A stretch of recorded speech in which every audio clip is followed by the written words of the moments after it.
I'm just going to move straight into sharing my screen with you and showing you where we're at and how we've progressed. I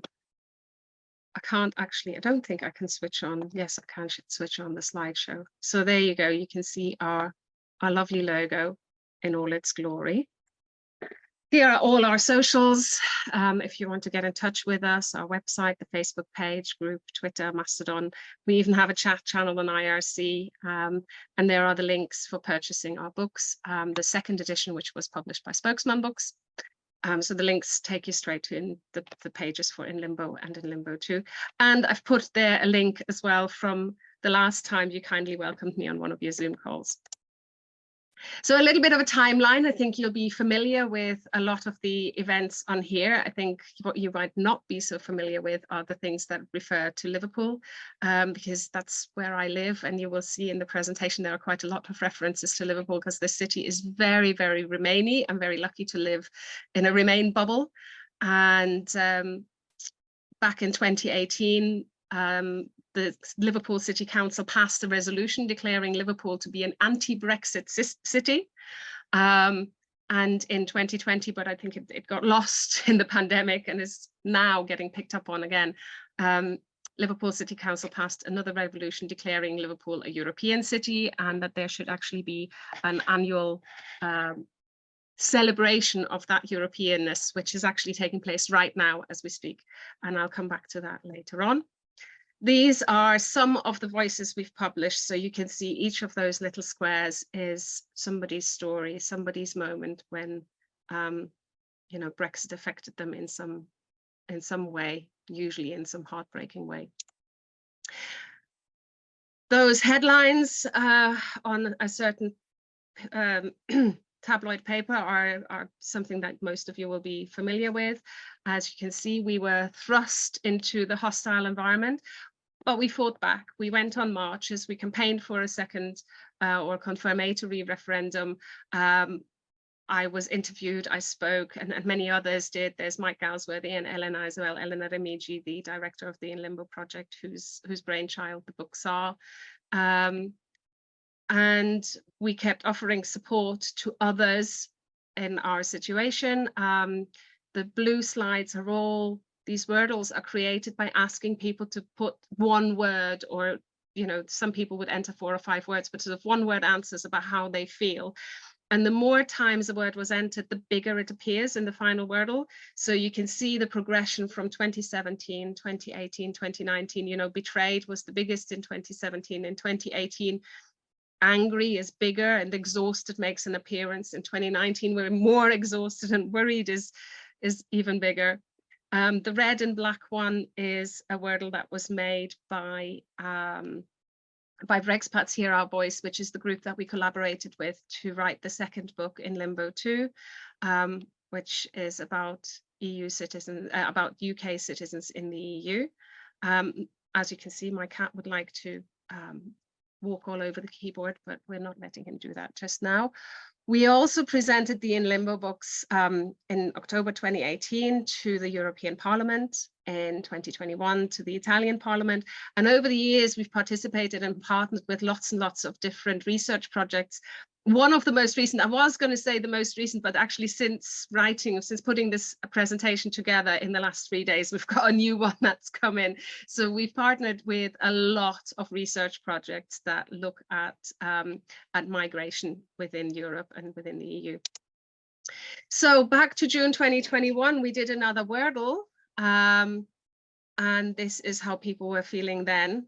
And it hasn't really changed, as I've just talked about. You know, the responses to my post a week ago really highlighted that. This is brand new data from up until the end of March 2023. So this is how many applications were received by the Home Office for the EU settlement scheme.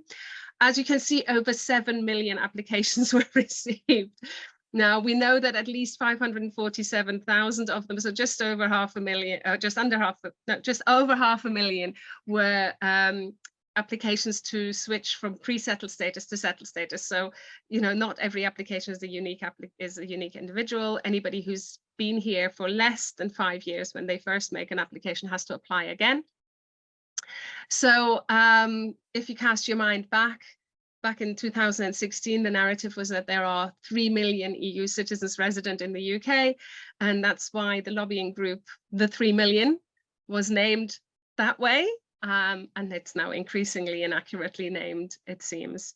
As you can see, a lot of late applications are being made. A lot of repeat applications are being made, but that does include those moving from pre-settled status to settled status. And of course, there will always be joining family members, you know, so the EU settlement scheme isn't closed, even though they try to say that it's closed on the 30th of June 2021. It will never really close because there will always be newborn babies that need to apply under the scheme. People don't just stop having families because of political decisions. So there is help available for making applications to the EU settlement scheme. Specifically, Settled is probably the biggest and best place to go. That's a screenshot from their website. And I thought it's interesting to see what their FAQs are, what the help topics are that obviously they get the most inquiries about. And it is things about how to access your rights, struggling with the digital system, you know, having a status but not being able to prove your rights, needing to upgrade from pre-settled or move from pre-settled to settled status, needing to update the digital system because you've got a new passport or you've got a new address, and of course joining family members. And there are repeatedly still problems, so you can report those problems on the 3 Million website and also to the Independent Monitoring Authority on Citizens' Rights, which is an independent body set up to monitor the rollout and implementation of the withdrawal agreement. So some of those problems are inherent in the fact that it's a digital system only. There is no card, there's no photo ID that you can prove your status with. This video is from Monique Hawkins from the 3 Million speaking at Parliament, explaining in a very wonderful way how it just doesn't work because there are so many puzzle pieces, and if one is missing, if one thing doesn't work, if you can't do the two-factor authentication to enter the website, or if you're not digitally literate, or indeed if there are bugs or problems on the website. Something else that happened is that some people were refused the status but were given benefits in the meantime, and once their status was refused, that wasn't communicated to the DWP quickly enough. So as a result, the DWP is now coming after them for overpayments.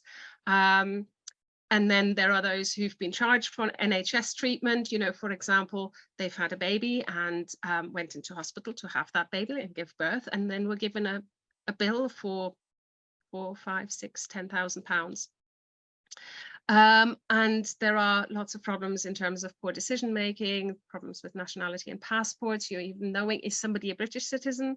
There were problems for people born to EU citizens between 1983 and 2000 who had British passports and recently went to renew those British passports, and all of a sudden were told, oh, no, you're not British actually. That has been fixed, but it was literally fixed just a couple of weeks ago. The EU delegation in the UK as well, they continue to have information sessions via Facebook, and there are still 72 grant-funded organizations. There's a new round of grant funding announced just now, but there are really big problems with it. So I know a lot of organizations were put off applying because the parameters are not suitable, and they can't meet the requirements to even apply for the pot. And even those who are still funded have had their funding cut, so to such a point that their capacity is really, really low now, so they can't take on many client cases anymore. But here you can see some examples of some flyers from Citizens Advice Liverpool and the work that they did. one of the campaigns from Citizens Advice Liverpool was, together with Work Rights Centre and with Migrants at Work, a series of information sessions, and they were recorded. So you've got the links to YouTube there that really explain to people how to check for the right to work. And they also had a conference that looked at the intersectionality between those immigration rules and all the other rules and problems. So when somebody doesn't have an immigration status, they might become homeless because they can't rent and they can't claim any benefits. So looking at how those things interact with each other. There was also research commissioned which looked at the discriminatory effects of the use of facial recognition software. So it is well known in techie people, not me, that artificial intelligence is not very intelligent and can't differentiate very well with dark skin tone. So when somebody has a dark skin tone, the facial recognition software struggles to read their face. As a result, a lot of people had to send their passports. In fact, for the first month after the EU settlement scheme was rolled out, all Black people had to send their passports to the Home Office for checking. And they then added an override button, so a button in the app that you could tell the system to accept the photo. But it was really insider knowledge that this would work, and a lot of people really, really struggled with this. And the young researcher, the student who did this research report, discovered that the Home Office knew that this software was particularly bad with dark skin tones, and they were actually told to use a different software that works better, and they chose not to. So they made a deliberate choice to use the more racially discriminating software instead of the one that would work better. Probably because they made an assumption that most EU citizens would look like me, be digitally literate like me. But there are actually a lot of Black EU citizens, and they should not be excluded in such a way. And then also in Liverpool, we have the European Children's Rights Unit at the University of Liverpool. They've done some amazing work, in particular on Roma children. Culturally, the Roma community have a lot of children. They have families with very large families with many children. And the Home Office's messaging tended to be, if the parents have a status, the children are covered. Now, people understood that to mean that if the parents have made an application and been granted status, the children are covered, the children don't need to apply. That's not the case. Children are eligible to get the same status as their parent, but they still have to make an application. The parent having a status doesn't mean you don't have to make an application. You still have to make an application. And that wasn't really made clear in the Home Office's messaging. Their messaging was always about how easy it is and how simple and how children are covered by the parents, not about the fact that children still have to apply separately.